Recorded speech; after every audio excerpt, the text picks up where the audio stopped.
శ్రీమాత్రే నమః. 129వ శ్లోకం. అదృశ్యాదృశ్యరహిత విఘ్నాత్రీ వేద్యవర్జిత యోగిని యోగదా యోగ్యా యోగానందయుగంధరా. అదృశ్య, దృశ్య అంటే కనిపించేది, అదృశ్య అంటే కనిపించినటువంటిది, కనిపించినటువంటి శక్తి స్వరూపురాలు అని ఈ నామం యొక్క అర్థం అన్నమాట. నిర్గుణమైనటువంటి పరమాత్మ రూపము కన్నులకు కనిపించదు. దేవి పరమాత్మ స్వరూపురాలు కనుకనే ఈ నామముతో మనం అదృశ్య అని స్తుతించుకుంటున్నాము. దేవి యొక్క స్వరూపము ఆత్మజ్ఞానము వలనను, ఆత్మజ్ఞానము ధ్యానము వలనను కలుగుతుంది. అనగా త్రికరణ శుద్ధిగా దేవిని ధ్యానించు వారిని మాయ అంటే అజ్ఞానము వీడిపోయి జ్ఞానము కలుగుతుంది. ఆ జ్ఞానము చేతనే దేవి యొక్క సాక్షాత్కారము సంప్రాప్తిస్తుంది అని ఇదన్నీ కూడా మనం ఇంతకు ముందు నామంలో కూడా చెప్పుకున్నాం కదా. మరి ఆ నామాలకు తగినట్టుగా మనం ఇక్కడ ఆ తల్లిని అదృశ్య అనే నామంతో చెప్పుకుంటున్నాము. తర్వాత నామం దృశ్యరహిత. దృశ్య అంటే దృశ్యము, రహిత అంటే లేనటువంటిది, దృశ్య రూపము లేనటువంటిది. అంటే ఆ తల్లికి ఒక రూపము అనేది లేదన్నమాట. వస్తువులను గుణముల చేత ఆకారముల చేత మనం గుర్తిస్తూ ఉంటాము.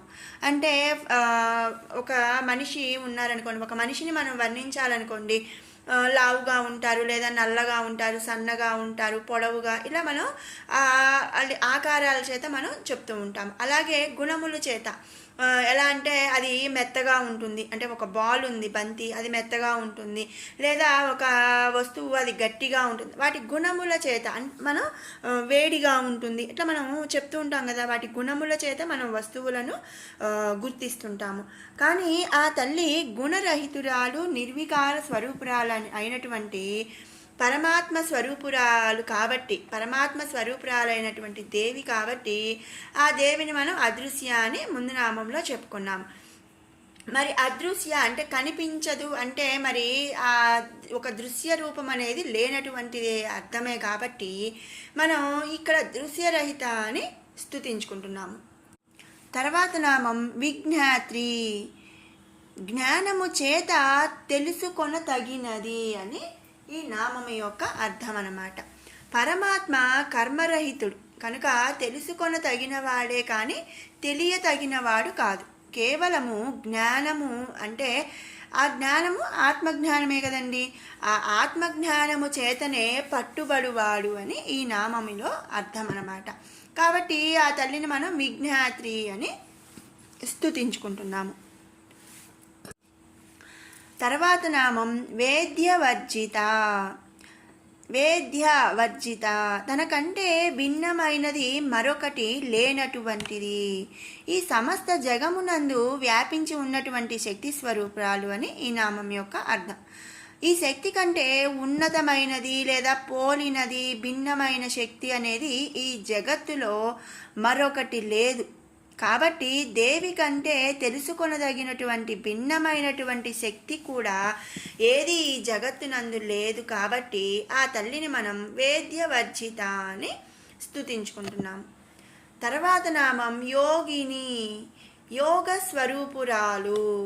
యోగము అంటే పరమాత్మ అందు ఐక్యము అగునట్టి భావన, అట్టి భావనను కలిగి ఉన్నటువంటిది అని ఈ నామం యొక్క అర్థం అన్నమాట.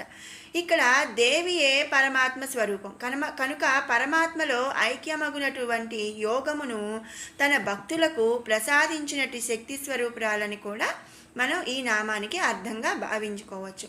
కాబట్టి ఆ తల్లిని మనం యోగిని అని స్తుతించుకుంటున్నాము. తర్వాత నామం యోగదా. ముందు నామంలో చెప్పిన అర్థంనే మనం ఇక్కడ కూడా గ్రహించుకోవచ్చు అన్నమాట. ఏంటంటే యోగ శక్తి పరమాత్మ స్వరూపమే ఆ తల్లి కాబట్టి ఆ పరమాత్మలో ఐక్యమగునటి యోగమును తన భక్తులకు ప్రసాదించినటువంటిది కాబట్టి మనం యోగదా అని కూడా ఆ తల్లిని స్తుతించుకుంటున్నాం. తర్వాత నామం యోగ్య. యోగమునకు తగినటువంటిది. యోగము అంటే జీవాత్మ పరమాత్మ అందు లీనమయ్యి జీవాత్మ పరమాత్మ ఏకత్వము పొందటం అనేది దాన్ని యోగము అంటారు. ఆ యోగమునకు తగినటువంటిది కాబట్టి ఆ తల్లిని యోగ్య అని మనం స్తుతించుకుంటున్నాము. తర్వాత నామం యోగానంద.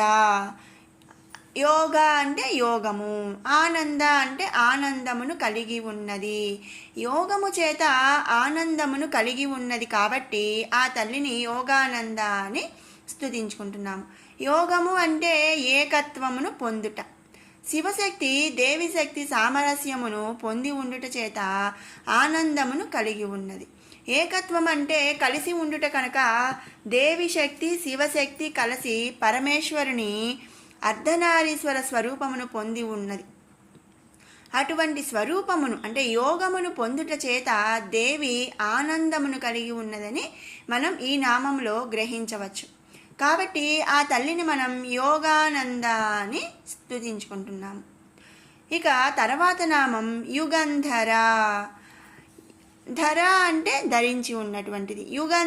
యుగం అంటే యుగములను ధరించి ఉన్నటువంటిది అని ఈ నామం యొక్క అర్థం అన్నమాట. దేవి కృతాది యుగములను అంటే మనకి ఉన్న అన్ని యుగాలను కూడా కృతాది యుగములను ధరించి ఉన్నది అని ఈ నామంలో మనం చెప్పుకుంటున్నాము. అంటే ఏంటంటే యుగములను తానే సృష్టిస్తూ వాటి అందు సత్య తమో రజో గుణముల చేత సృష్టి స్థితి లయ కార్యములను నిర్వర్తించుచున్నది అని ఇక్కడ ఇంకొక అర్థం కూడా మనం చెప్పుకోవచ్చు అన్నమాట. కాబట్టి ఆ తల్లిని మనం యుగంధర అని స్తుతించుకుంటున్నాము. 130వ శ్లోకం. ఇచ్ఛాశక్తి జ్ఞానశక్తి క్రియాశక్తి స్వరూపిణి సర్వాధారా సుప్రతిష్ఠా సదసద్రూపధారిణి. ఇచ్ఛాశక్తి జ్ఞానశక్తి క్రియాశక్తి స్వరూపిణి. ఇచ్ఛా క్రియా జ్ఞానశక్తుల స్వరూపురాలు అని ఈ నామం యొక్క అర్థం అన్నమాట. పరమాత్మ స్వరూపము నుండి ఈ 3 శక్తులు అంటే లేదా పరమాత్మని ఇచ్ఛాశక్తి నుండి జ్ఞాన క్రియాశక్తులు కలిగినవి. దేవి పరమాత్మ స్వరూపురాలు కనుక ఈ 3 శక్తులను కూడా కలిగి ఉంది. జ్ఞానము చేత ఇచ్ఛాశక్తి, ఇచ్ఛాశక్తి చేత క్రియాశక్తి మనుగడ పొందుతున్నాయి అంటే జరుగుతుంటాయి అన్నమాట. ఇచ్ఛాశక్తి చేత దేవి జగత్తును సృష్టించినది. జ్ఞాన క్రియాశక్తుల చేత సృష్టి భారమును వహిస్తున్నది కనుక త్రిశక్తి స్వరూపిణి అయినది. అందుకనే మనం ఆ తల్లిని త్రిశక్తి స్వరూపిణి కాబట్టి ఆ తల్లిని మనం ఇచ్ఛాశక్తి జ్ఞానశక్తి క్రియాశక్తి స్వరూపిణి అని మనం ఈ నామంలో స్తుతించుకుంటున్నాం. తర్వాత నామం సర్వాధార. ఆధార అంటే ఆధారమైనటువంటిది, సర్వమునకు ఆధారమైనటువంటిది అని ఈ నామం యొక్క అర్థం అన్నమాట. మనం ముందు నామాల్లో చెప్పినట్లు దేవి సకలములకు ఆధారభూతురాలు.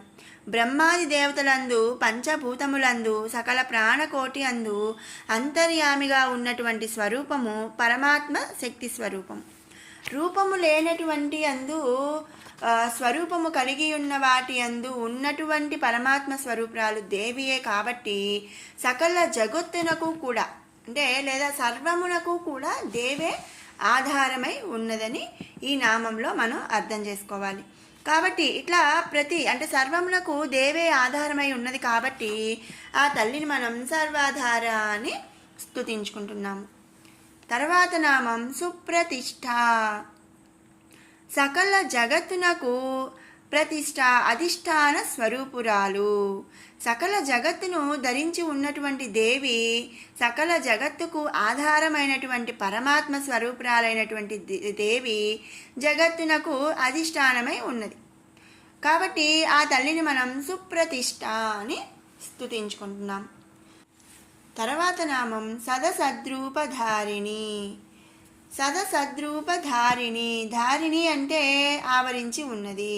సదసద్రూప అంటే పరమేశ్వరి పరాపర భేదములు లేకుండా సమస్త జగత్తునందు కూడా ఆవరించి ఉన్నది అని అర్థం మనం ఇక్కడ తెలుసుకోవాలన్నమాట.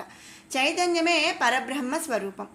సమస్త జగత్తునందు కల చైతన్యము, దాని అందు ఉన్నటువంటి మాయ రెండు అంటే పరబ్రహ్మ స్వరూపములే. మాయ చేతనే జీవులు కర్మబద్ధులగుచున్నారు. అసత్యము సత్యముగా, సత్యము అసత్యముగా ప్రకాశిస్తున్నది. సత్తు పరబ్రహ్మ స్వరూపము, అసత్తు మాయ. అంటే సత్యం, సత్తు అంటే సత్యం అన్నమాట. అలాగే అసత్తు అంటే మాయ, అసత్యం. ఈ రెండు కూడా ఆ పరమేశ్వరి అయిన దేవియే అంతర్యామి. ఈ రెండిటినందు కూడా పరమేశ్వరి అయిన దేవియే అంతర్యామి అని ఈ నామం యొక్క అర్థం అన్నమాట. సద్రూప అంటే సత్యాసత్యాలకు రెండిటినందు కూడా ఆ పరమేశ్వరినే ఆవరించి ఉన్నది అని ఈ నామంలో మనం అర్థం చేసుకోవాలి. కాబట్టి ఆ తల్లిని మనం సద్రూపధారిణి అని స్తుతించుకుంటున్నాం. విన్నారు కదండి 129, 130 శ్లోకాల అర్థాలను. ఇప్పుడు 127 నుంచి 130 వరకు గల శ్లోకాలు 2 సార్లు పారాయణ చేసుకుందాం. ఓం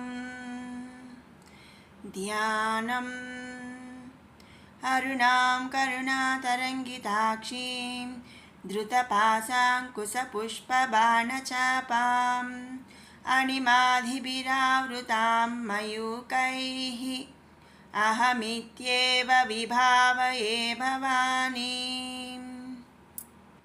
ధ్యాయేత్ పద్మాసనస్థాం వికసితవదనాం పద్మపత్రాయతాక్షీం హేమాభాం పీతవస్త్రాం కరకలితలసద్ధేమ పద్మాం వరాంగీం సర్వాలంకారయుక్తాం సకలమభయదాం భక్తనమ్రాం భవానీం శ్రీవిద్యాం శాంతమూర్తిం సకలసురనుతాం సర్వసంపత్ప్రదాత్రీం సకుంకుమవిలేపనామళికచుంబికస్తూరికాం సమందహసితేక్షణాం ససరచాపపాశాంకుశాం అశేషజనమోహినీ మరుణమాల్యభూషోజ్వలాం జపాకుసుమబాసురాం జపవిధౌ స్మరేదంబికాం.